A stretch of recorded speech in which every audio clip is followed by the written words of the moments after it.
That old thing isn't worth the firewood. Dad, I think it was beautiful once. So do I. If you actually like that old thing, it's yours. Dad, somebody wanted people to find that, No, didn't I think they? somebody wanted the right person to find it. Emma, this isn't just an old wagon. He built this himself. The night Emma and I opened that hidden compartment, we weren't looking for treasure. The day Eleanor Whitmore gave me her late father's rusty wagon, everyone around us laughed. None of us knew we were looking at one of the most valuable pieces of ranching history ever discovered.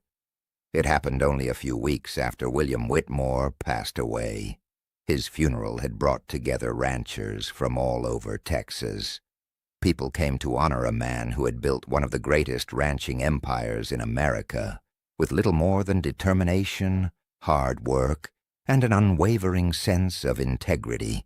After the funeral, Eleanor faced a responsibility no son or daughter ever truly feels prepared for, sorting through an entire lifetime.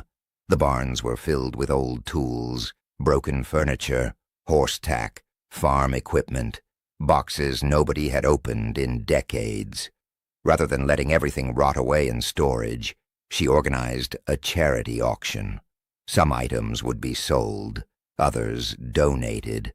The proceeds would benefit local families struggling to keep their ranches alive. I volunteered to help, not because anyone asked me to, because William Whitmore had always been respected throughout the county, and helping felt like the right thing to do. Emma came with me. She loved exploring old barns almost as much as she loved horses. By midday, we'd already carried dozens of forgotten items into the auction yard. Then we found it. Hidden beneath torn canvas and years of dust stood an old wagon. Its wheels were incomplete. The iron rims were covered with rust. Several wooden boards had warped with age. Spiderwebs stretched across the frame as though no one had touched it in years. One of the workers laughed. "That thing isn't worth the firewood it'd make." Another shook his head. "Nobody's buying that pile of junk." The comments kept coming. Scrap metal, rotten timber, waste of space. Emma quietly walked around it, gently brushing dust from one side with her sleeve. She smiled. "I think it was beautiful once." I smiled back. "So do I." Just then Eleanor walked over. She looked exhausted. Weeks of paperwork, lawyers, estate documents, and difficult decisions had left dark circles beneath her eyes. She noticed us standing beside the wagon. "You actually like that old thing?" I shrugged. "I like old craftsmanship." She laughed softly. "If you want it." She gestured toward the wagon with a tired smile. "It's yours." Several workers nearby burst into laughter. Best deal of the auction. Poor Jacob just inherited a headache. I laughed with them. Honestly, I didn't care what they thought. I thanked Eleanor, hitched the wagon to my trailer, and slowly hauled it back to my little ranch. That evening after supper, Emma refused to go inside. She grabbed an old lantern and climbed onto the wagon. "Dad, can we clean it before bed?" I couldn't say no. Together we spent hours wiping away decades of dust. Piece by piece, the old wagon slowly began revealing the craftsmanship hidden beneath the dirt. Then, just as I reached beneath one of the weathered side panels, my fingers brushed against something that didn't belong. A tiny hand-carved marking, almost completely hidden beneath layers of old paint.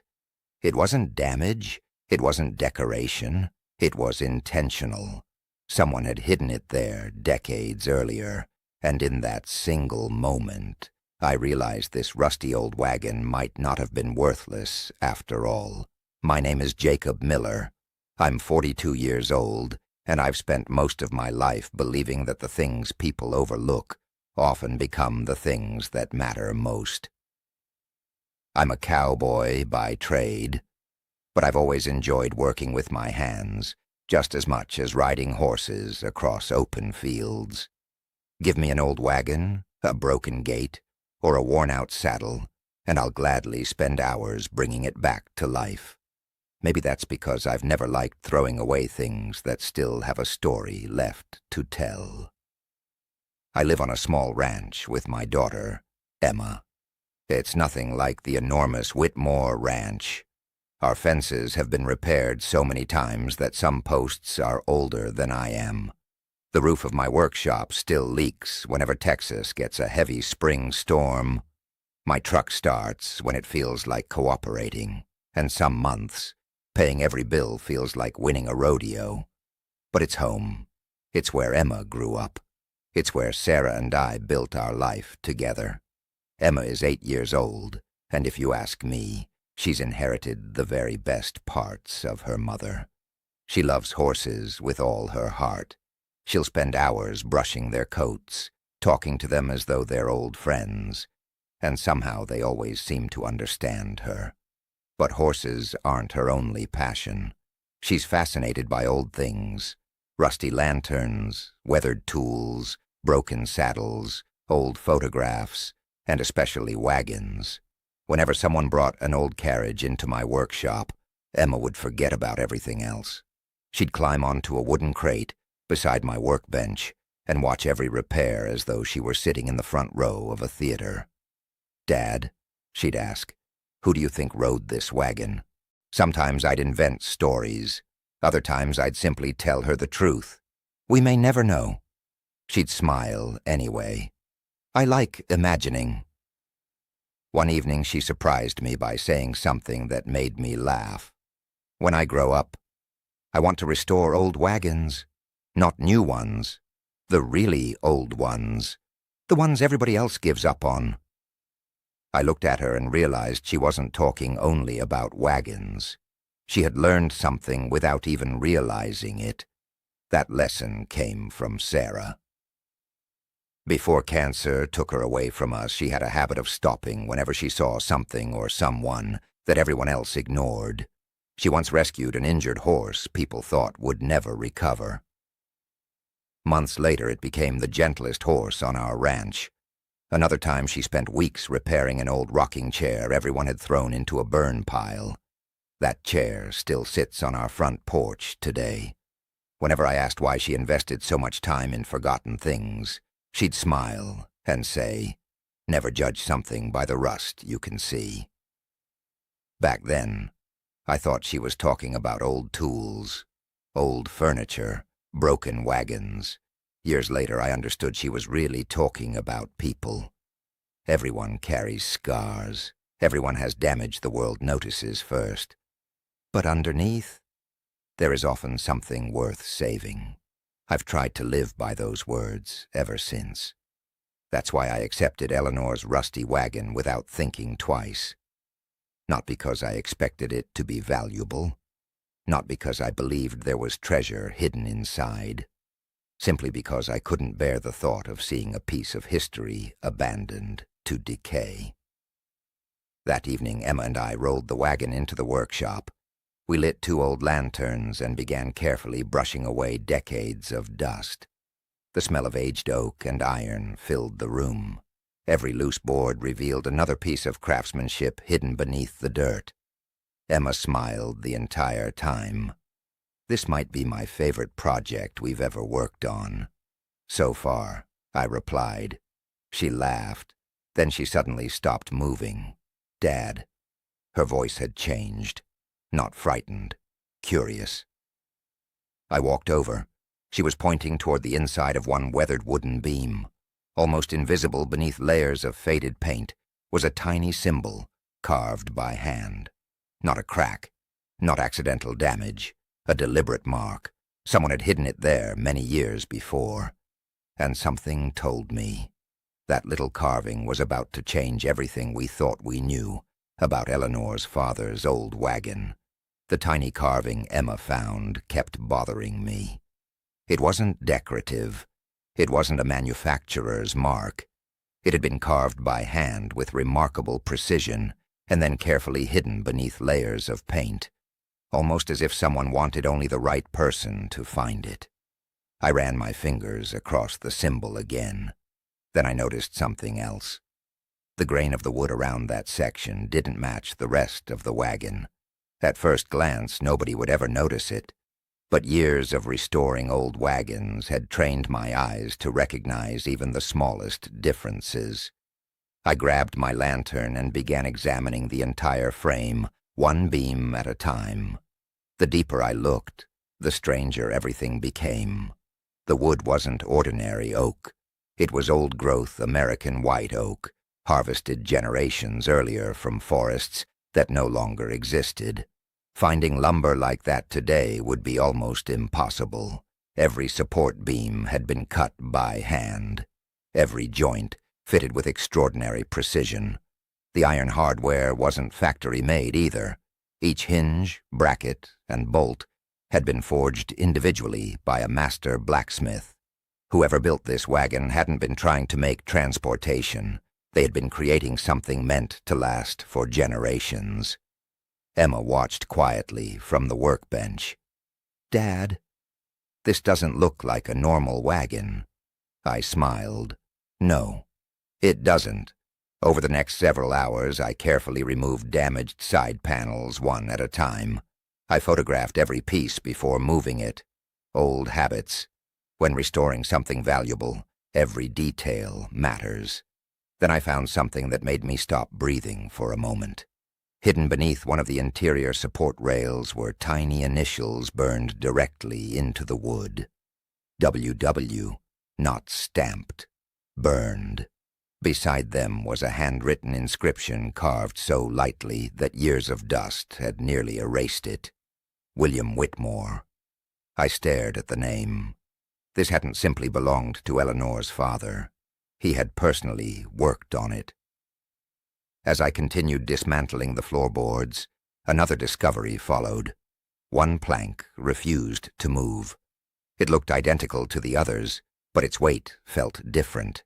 After studying the frame more closely, I noticed a concealed locking mechanism hidden beneath one of the iron braces. I pressed gently. A quiet click echoed through the workshop. Emma's eyes grew wide. The center section of the floor slowly lifted. Beneath it was a hidden compartment. Neither of us spoke. Inside rested several leather-bound bundles wrapped in oilcloth. Despite the passing decades, everything inside had been protected from moisture.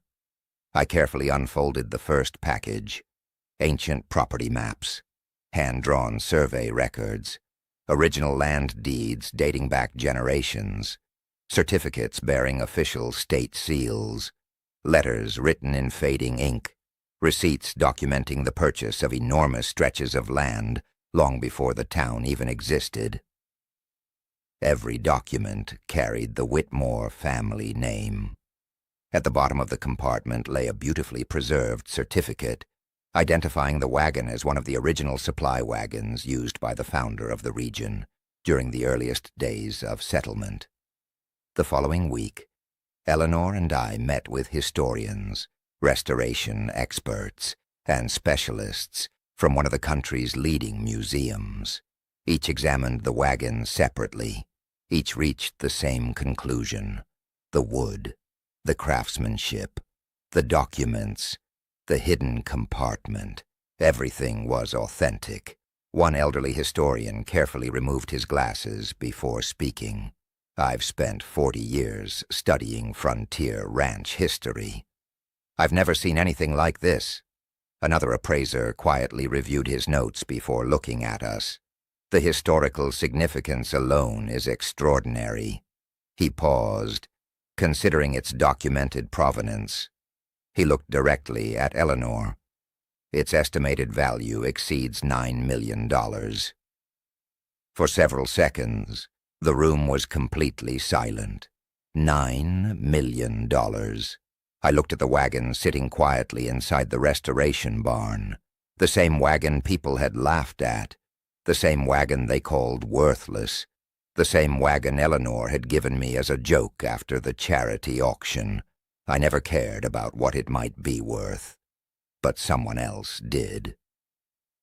Before the experts had even finished their reports, rumors began spreading across the county, and by the following morning, Victor Kane had already begun telling anyone willing to listen that I hadn't discovered the Whitmore family's greatest treasure.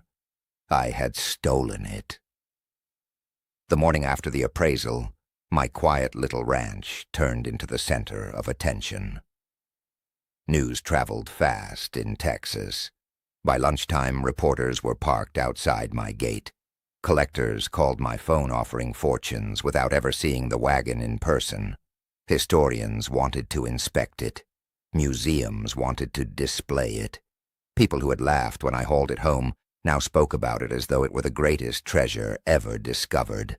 I ignored all of it. To me, the wagon still represented William Whitmore's legacy before it represented money. Unfortunately, not everyone shared that view. Victor Kane certainly didn't.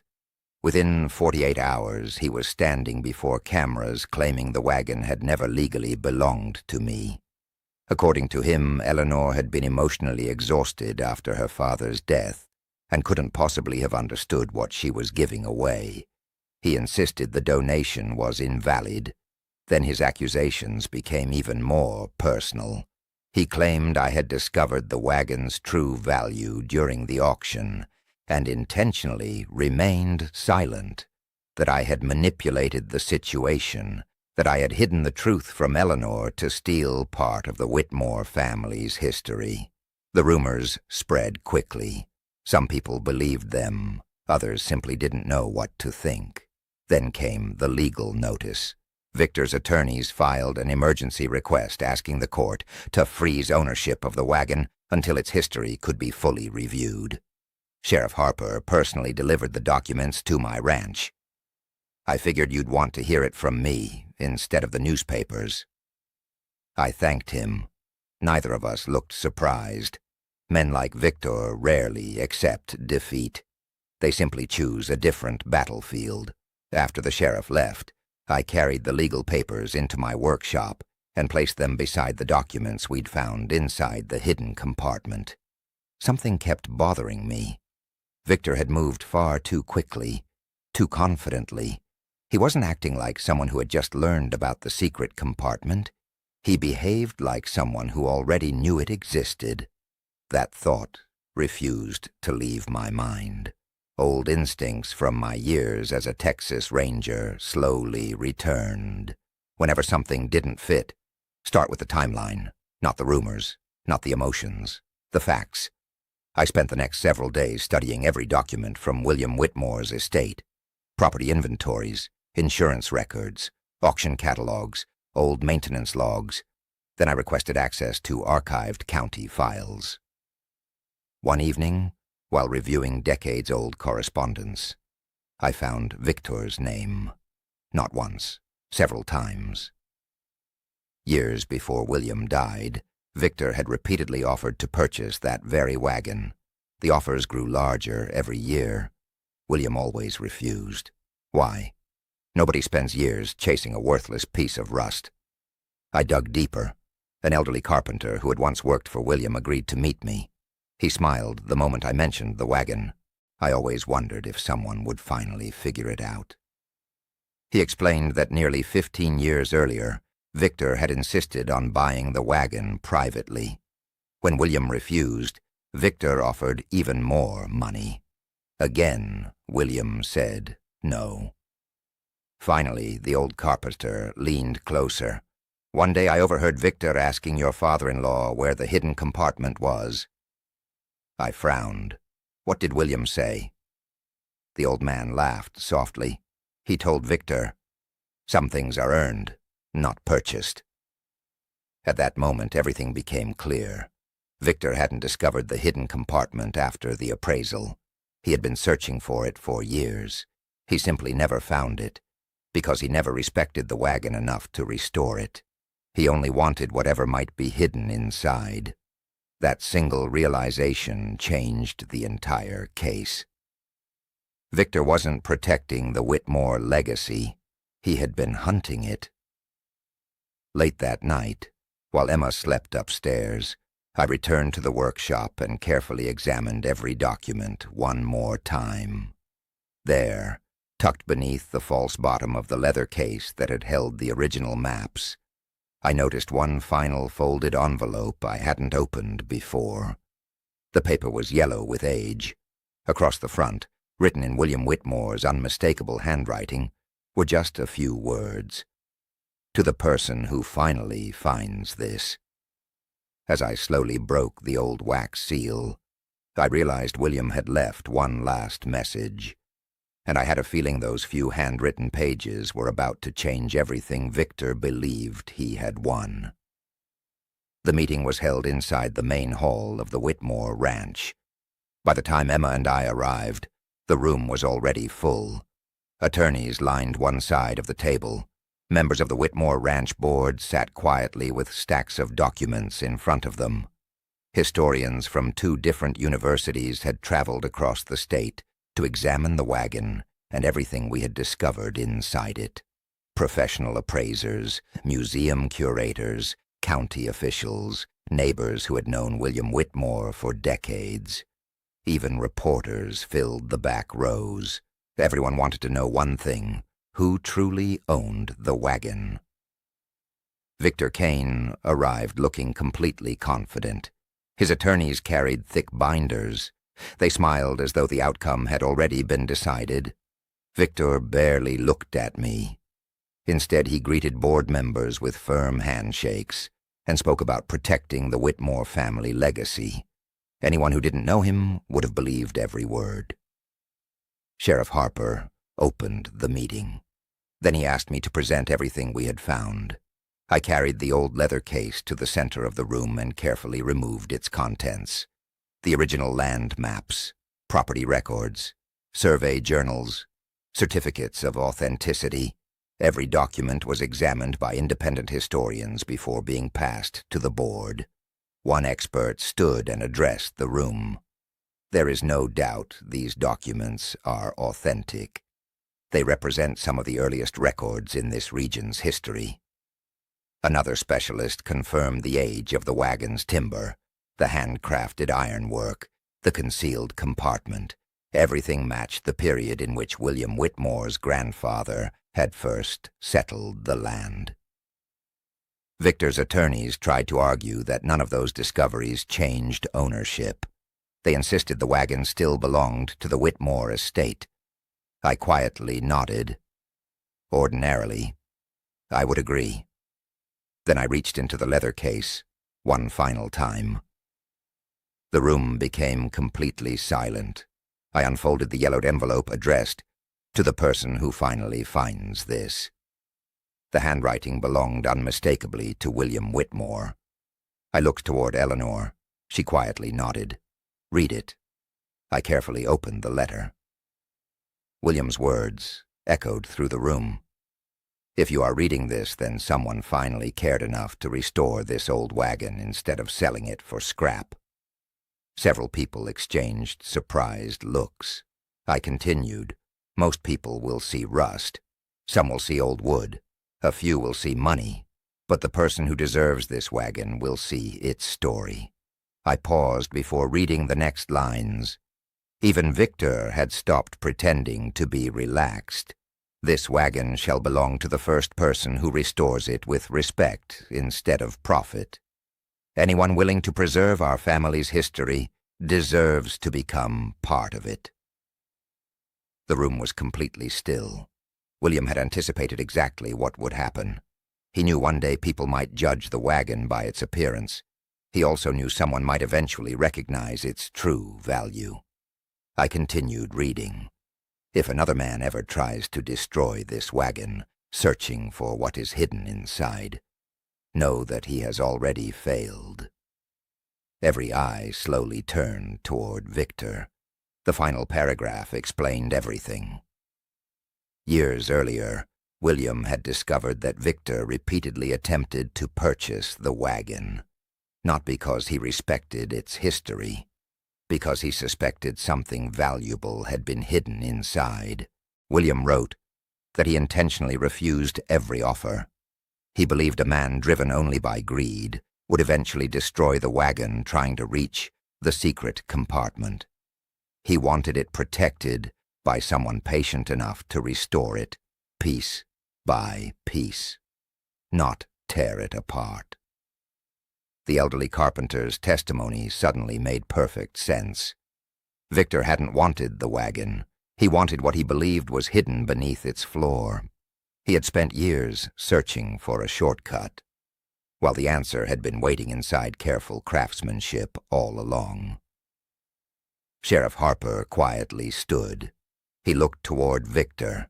"Do you wish to dispute the authenticity of this letter?" Victor said nothing.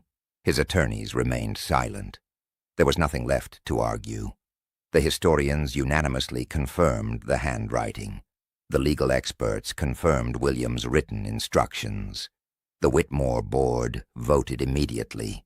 The donation Eleanor had made during the charity auction remained fully valid. The wagon legally belonged to me. More importantly, William Whitmore's wishes would be honored exactly as he intended. Sheriff Harper then revealed one final investigation. Evidence showed Victor had secretly instructed workers years earlier to dismantle portions of the wagon while William was traveling. He had hoped to locate the hidden compartment before anyone else. When he failed, he abandoned the project. The room fell silent once again. Victor hadn't tried to preserve history. He had nearly destroyed it. Security officers quietly escorted him from the building. As he walked away, nobody followed. Nobody defended him. For the first time since this entire journey had begun, everything finally felt settled. The wagon had found its rightful home.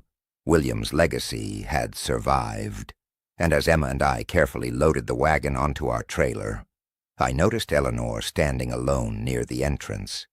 She watched us leave without saying a word. But something in her expression told me she wasn't saying goodbye. I had a feeling she would be visiting our little ranch very soon. A few days after the meeting, the reporters disappeared. The lawyers stopped calling. The collectors who had once offered millions for the wagon quietly moved on to their next obsession. For the first time since I had hauled that rusty old wagon home, life became peaceful again, exactly the way I liked it. The wagon sat inside my little workshop, no longer covered in dust, but still far from finished.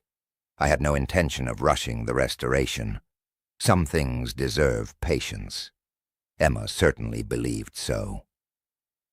Every afternoon after school, she hurried into the workshop, tied one of Sarah's old aprons around her waist, and carefully polished another small section of the weathered oak. She treated every board as though she were touching history itself. Not once did she ask how much the wagon was worth. To her, it wasn't a treasure because of the money. It was a treasure because it had survived long enough to tell its story. One quiet afternoon, I heard tires crunching across the gravel driveway. When I stepped outside, Eleanor Whitmore was climbing out of her truck. She wasn't dressed for a board meeting. No expensive jacket, no assistants, no attorneys, just jeans, boots, and a warm smile. She slowly walked into the workshop without saying a word.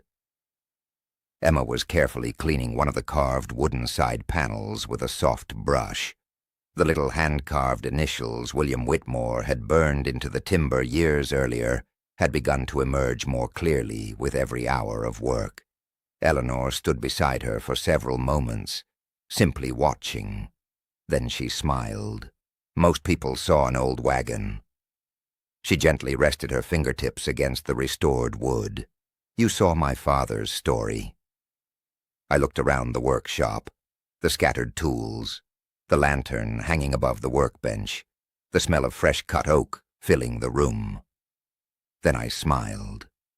I never cared about the money. I looked toward the wagon. I just couldn't let history disappear. For a moment, Eleanor didn't answer.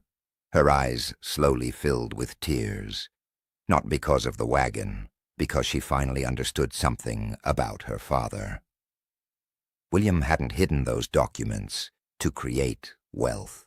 He had hidden them to protect a legacy until the right person came along. After a long silence, Eleanor reached into her truck and unfolded several architectural drawings. "I've been working on something." She spread the papers across my workbench. It was a design for a small museum, right there on the Whitmore Ranch, a place where William's journals, maps, tools, family photographs, and historic wagons could be preserved for future generations. She looked directly at me. "I don't want people to remember my father because he was rich. I want them to remember what he built." Then she surprised me. "Jacob, I want you to oversee the entire restoration." She smiled. "Not just this wagon, the whole collection. I can't think of anyone who would care for it the way you do." For a second, I didn't know what to say. Before I could answer, Emma practically jumped into the conversation. "Dad, please say yes." We both laughed. Just then another truck arrived. Noah climbed out before the engine was even turned off. He ran straight into the workshop. Emma grabbed his hand, and within seconds the two of them were circling the restored wagon, pretending they were pioneers crossing Texas together. Their laughter echoed through the old barn. Eleanor watched them with a smile. So much for keeping the museum quiet. "They'll probably become the first tour guides," I joked. She laughed. "I think they'd be perfect." As the afternoon faded into evening, we carried the wagon outside for the first time since the restoration had begun. The setting sun painted the Texas sky with shades of gold and crimson. Emma and Noah ran through the pasture beside the wagon, laughing as they chased one another between the horses. Eleanor stood beside me in comfortable silence. Neither of us needed to say very much. The wagon everyone had called worthless now stood proudly in the light, not because it was worth $9 million, but because its story had finally been told. As I watched the children playing beside it, I realized William Whitmore's greatest gift had never been hidden inside the secret compartment. It was the lesson he left behind. They thought they were giving away a worthless old wagon. What they really gave away was a story no amount of money could ever replace. If someone offered you an old rusty wagon, would you have seen junk or hidden history? Let me know in the comments. And if you enjoy stories about family, hidden treasures, second chances, and cowboys who never give up, subscribe to the channel and join us for the next story.